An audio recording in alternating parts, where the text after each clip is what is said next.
Relatos de túneis de luz, encontros com entes queridos e uma paz avassaladora são cada vez mais comuns.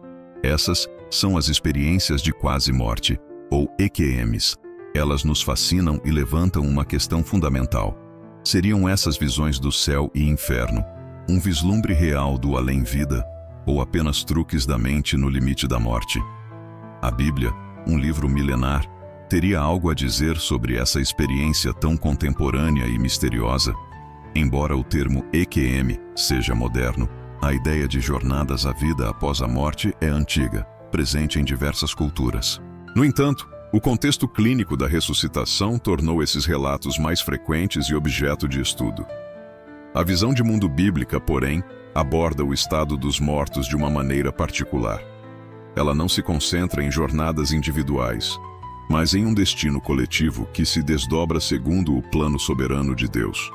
No Antigo Testamento, o conceito predominante era o Sheol, frequentemente traduzido como sepultura ou mundo dos mortos. Era descrito como um lugar de sombras e silêncio, uma existência tênue e despojada da vitalidade da vida terrena. Não encontramos ali as descrições vívidas e detalhadas de paraísos ou tormentos que marcam os relatos modernos de EQM, mas sim um destino comum a todos os que partiam. Com a chegada do Novo Testamento, a linguagem sobre o além-vida ganha novos contornos e maior clareza. Termos como paraíso e Jina começam a ser utilizados por Jesus e pelos apóstolos, indicando uma separação mais definida após a morte. Essa evolução teológica aponta para um destino eterno diretamente ligado à fé e às ações em vida, afastando-se da noção de um Sheol indistinto e sombrio para todos. Ainda assim, essas descrições bíblicas parecem fundamentalmente diferentes das narrativas pessoais e elaboradas das EQMs de hoje. Uma distinção crucial emerge quando analisamos quem recebia vislumbres do mundo espiritual na Bíblia. Eram pessoas comuns em seu leito de morte, ou eram indivíduos específicos, como profetas e apóstolos, escolhidos por Deus para uma missão e uma mensagem muito claras? Essa diferença é a chave para a nossa investigação. As Escrituras não registram experiências de quase morte como as entendemos hoje, com reanimação clínica. Em vez disso, encontramos relatos de visões e arrebatamentos espirituais concedidos a figuras proféticas. O apóstolo Paulo, em 2 Coríntios 12, descreve ter sido arrebatado ao terceiro céu. Seria isso uma EQM bíblica? O que ele realmente experimentou e por que sua narrativa é tão cautelosa e distinta das modernas? Analisando o texto de 2 Coríntios 12, notamos a hesitação de Paulo. Se no corpo ou fora do corpo, não sei. Deus o sabe. Ele enfatiza que ouviu palavras inefáveis, as quais não é lícito ao homem referir. Esse silêncio respeitoso contrasta fortemente com os relatos detalhados e públicos de muitas EQMs.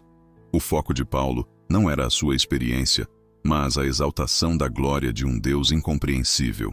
De forma semelhante, a visão celestial do apóstolo João, registrada no livro do Apocalipse, não foi uma EQM.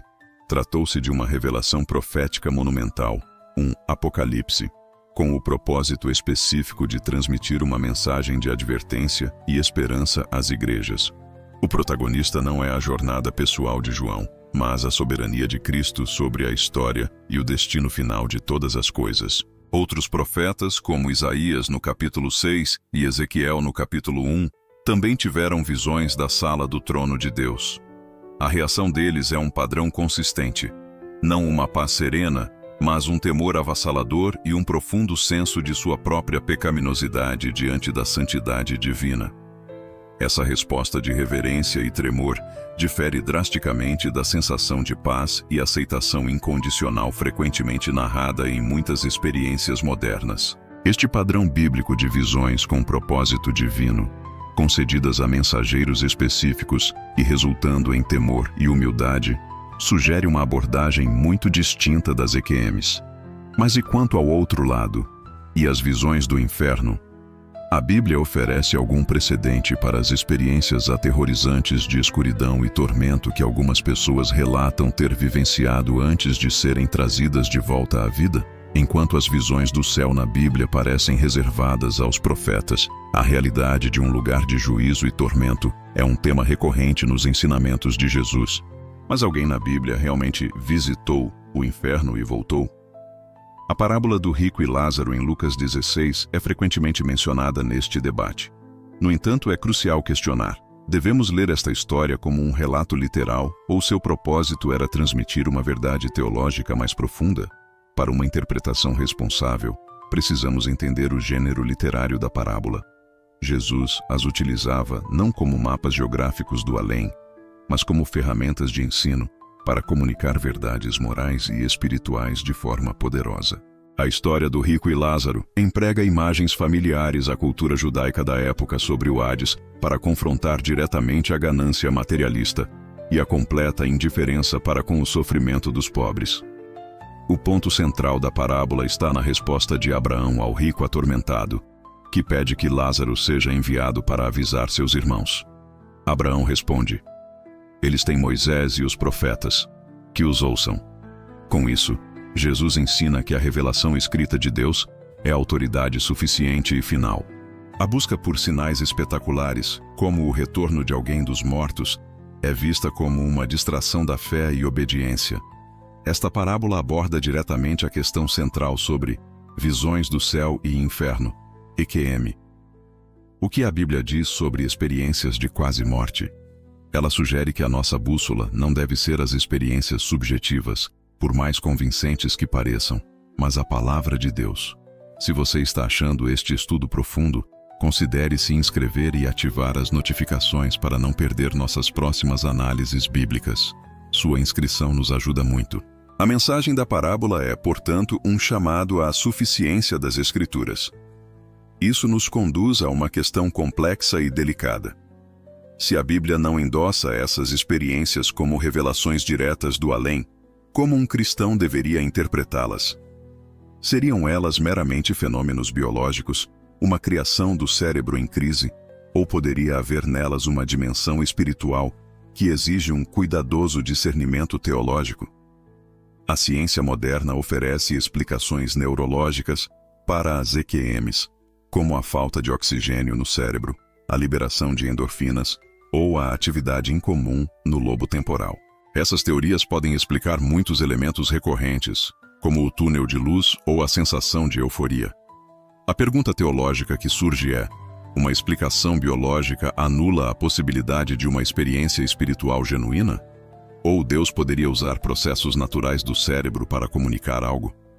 Uma perspectiva cristã equilibrada reconhece a nossa natureza integral. Somos corpo, alma e espírito, intrinsecamente conectados. O que acontece com o cérebro afeta profundamente nossa consciência e percepção.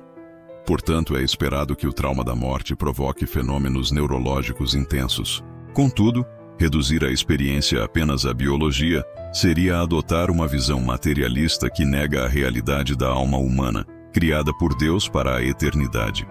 A Bíblia nos convoca ao discernimento, a provar os espíritos. 1 João 4:1. Qualquer experiência espiritual, incluindo uma EQM, deve ser rigorosamente avaliada à luz das Escrituras. Se o conteúdo de uma visão contradiz o caráter de Deus, promove um evangelho de salvação universal sem a obra de Cristo ou nega a realidade do juízo, ela deve ser rejeitada, não importando quão real e transformadora tenha parecido. O apóstolo Paulo adverte solenemente sobre falsos apóstolos e sobre o próprio Satanás se disfarçando de anjo de luz, 2 Coríntios 11, 13 e 14. Isso não significa que toda EQM positiva seja de origem maligna, mas serve como um lembrete sóbrio de que o mundo espiritual é complexo. Nem toda experiência sobrenatural luminosa vem de Deus. A fidelidade à doutrina bíblica é o nosso porto seguro e o nosso critério final.